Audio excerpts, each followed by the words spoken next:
My sister died when her two children were very young. Her husband raised the children as a single dad until he died 3 years ago. My niece, let's call her Brenda, is 34. My niece, let's call him Brian, is 30. I, 49 female, have always been close with Brenda. I took her under my wing after my sister died. She comes to me for guidance. I have my own children, but I consider Brenda my bonus daughter. She was very close with her father, and she was utterly devastated when he died suddenly. Brian has always been in his own world. He didn't have much of a relationship with his father, and he's always been distant with my children and me. He moved 13 hours away when he was 21, and he got married there. He barely visits. Brian hates Brenda. He estranged himself from her right after their father died. He claims that Brenda is a bully to him and his wife. He also claims that Brenda stole his inheritance. Brenda can be spirited and emotional sometimes, saying things she doesn't mean, but she's a good person with a big heart.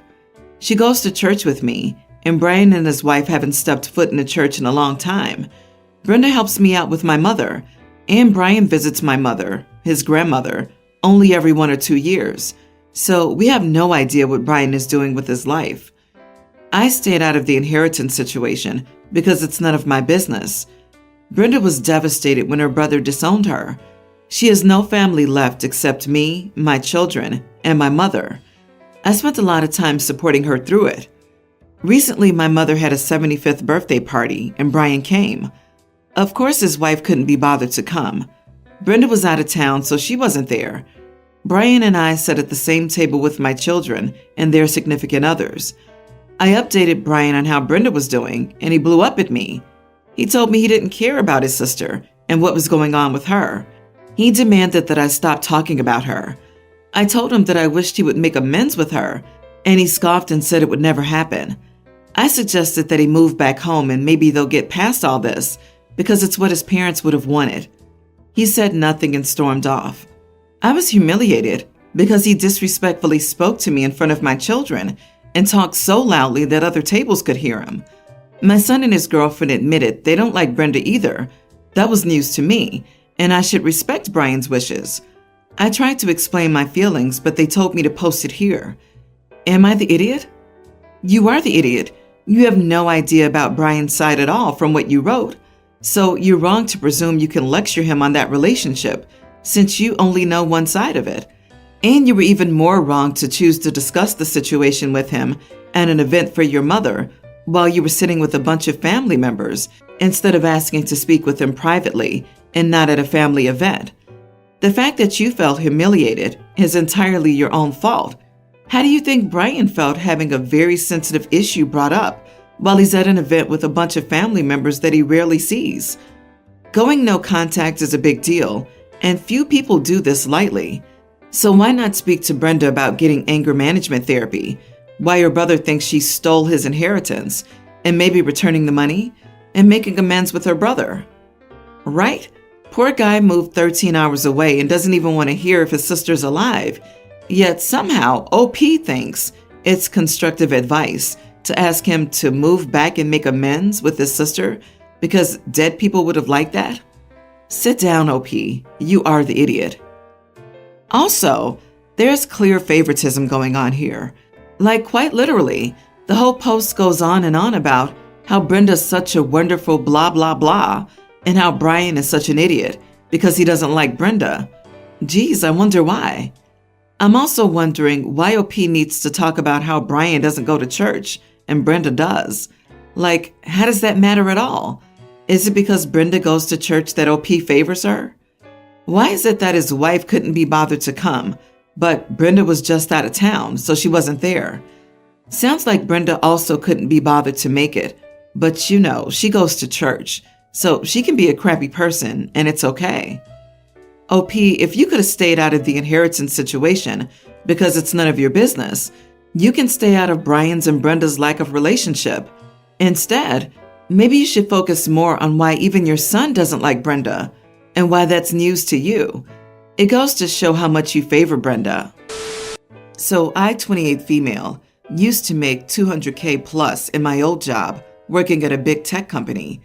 Really horrible working conditions. 12 to 16 hours, and I very nearly burnt out.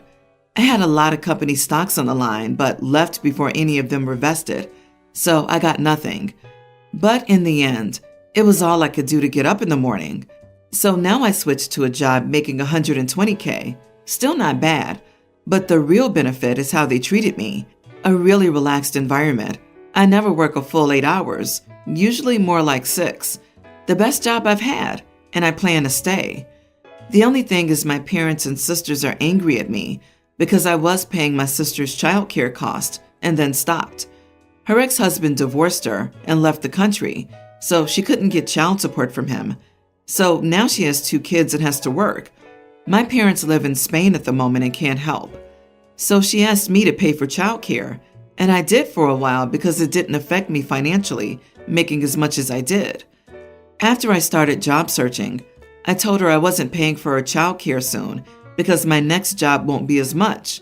It isn't, but she's angry because she expected that I would pay for it forever. I told her I couldn't be expected to pay for it forever, but she's mad because she had to quit her job. After all, childcare was more expensive. She thinks because I paid for it once, I'm responsible until they can go to school, but that's insane to me. We had a fight where she blamed me for being weak and for quitting my high-paying job after complaining it was stressful, and told me she could handle any amount of stress if she did what I did. I lost my temper and told her to go to school and study instead of dating losers and dropping out, and then she can make what she wanted. She started yelling at me, and I hung up. Not the idiot. This isn't your responsibility. If push comes to shove, let her take the kids to Spain, and then she can live happily ever after with your parents. And what's the deal with Spain being the reason the parents can't help? It's not like a lost continent with no internet access. With the options of bank transfers, Venmo, Cash App, and the like, they would if they wanted to help. You did something really kind in supporting your sister for as long as you did. However, that doesn't obligate you to support her forever, and it definitely doesn't give her the right to ridicule you for leaving a job that was destroying your mental health.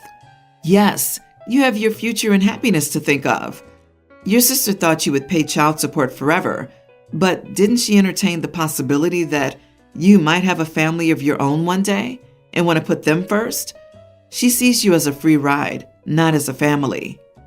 Your sister's mad because she now has to step up and be an adult and pay for childcare or find some other accommodations for her children. The fact that you paid it in the first place should have been like a gift, and gifts are something done willingly, not out of necessity or guilt. If she's old enough to have children, she's old enough to pay for the childcare or find the daddy for child support. She pulls the kids out of childcare and watches them herself if she doesn't. OP, this is not your problem. So, kind of a weird situation. I, 26 male, have an awesome girlfriend, Kendall, 26. We've been together for 3 years and I plan to marry her. We have a great friend group that includes many of my high school friends and their girlfriends. We typically meet up twice a week, and I live for these hangouts. Kendall has some social anxiety, so sometimes it isn't easiest to get her out of her shell. But for the most part, she really does try, and my friends love her. So the whole situation revolves around my good friend Mandy, 26 female. Mandy and I have been friends since high school, went to the same college, and became best friends. She's a main character in our friend group. At first, Mandy and Kendall were great friends, but one night, Mandy joked with Kendall that they were Eskimo sisters. Kendall asked what she meant. The truth is that one night 5 years ago, while in college, Mandy and I drank too much at a frat formal and slept together. We hardly remember this and think it's hilarious now. We make jokes about it. When Kendall found out, she had a panic attack and we had to leave. We talked it over and I said I didn't feel like it was all that relevant. We're just friends. Kendall said she was fine and that it was just shocking. I reassured her that it was one night 5 years ago and meant nothing. Ever since, it's been a pattern. We'll go out with my friends. Kendall will see Mandy. A panic attack ensues, and we have to leave. It's happened 5 or 6 times now, to the point where my friends ask why we just leave randomly. Kendall isn't a jealous person at all. She's very confident in herself and never displays jealous tendencies. But for some reason, when she sees Mandy, she has a panic attack. But she keeps wanting to hang out with the group and prove that it doesn't bother her. So she keeps wanting to hang out. But when she does, panic attack, then we leave. So I've gotten tired of this. I want to see my friends. So we had a trivia night recently, and I told Kendall that I was hanging with my work friends, not my high school friend group. She said she'd hang out at home then. So a coworker and I met up with my friend group and did a trivia night. Unfortunately, one of my friends put up a story of us all, and Kendall saw it. When I got home, she was furious that I excluded her from a friend group hangout. I said that I felt like she was isolating me from my friends with her issues, and I wanted to see them for a whole night, not 30 minutes. She said she couldn't control her panic attacks, but she's working on them, and my excluding her because of them was an idiot move. Yes, you are the idiot for lying to the person you say you plan on marrying about who you're spending time with. But for some reason, when she sees Mandy, she breaks into a panic attack. For some reason? It's probably because you two got wasted and slept together, and she knows about it. So stop laughing about that night and lying to her, fueling her panic attacks and anxiety. So you neglected to disclose to Kendall that you and Mandy had a non-platonic history. She's felt uncomfortable around Mandy ever since, and your solution is to pull more crap with Mandy behind her back? If you're tired of her pretending she's fine with the situation when she's not, fine, but support her in getting help. Don't go out of your way to make things worse, and quit pretending it's no big deal, because she's even expressed a willingness to work with you on getting past this. Instead of questioning which relationship matters more to you, makes her a more generous person than I am. Kendall's anxiety and social issues aside, you lied to her about who you're hanging out with because you didn't want to deal with her. You broke her trust. This is not how you treat someone you think is awesome. That's not how you treat someone you want to marry. Of course nothing's going on between Mandy and me. Trust me. How can she trust you? What reason have you given her to trust you? I, female 31, have been with my boyfriend 37 for 8 months. He has 3 kids and is a single dad. We're on pretty good terms regarding almost everything. When it comes to money and spending, we'll take turns inviting each other out weekly. We don't live together, obviously. Several times he had me pay for his kids' purchases. I didn't make a big issue out of it because those purchases were relatively small. All I had to pay was $30 to $60. The other day he called me at work and sounded like he was in a hurry. He said he just found the gaming device he's been looking for so long and wanted to buy it for his oldest son. I asked what this had to do with me, and he told me that he was short on money and needed $300. He asked me to lend him the $300, and I hesitated, but agreed. He asked for my bank account info so he could pull the money, but I refused and just told him to wait for me until I got there. He insisted and said he'd handle it. All I had to do was just send him my bank account info after I ended the call with him. His insistence made me uncomfortable, so I still said no and told him to wait, or I won't pay. He got mad at me, saying he didn't get why I was acting like this. He got so loud I had to hang up. I found him sitting outside after I went home.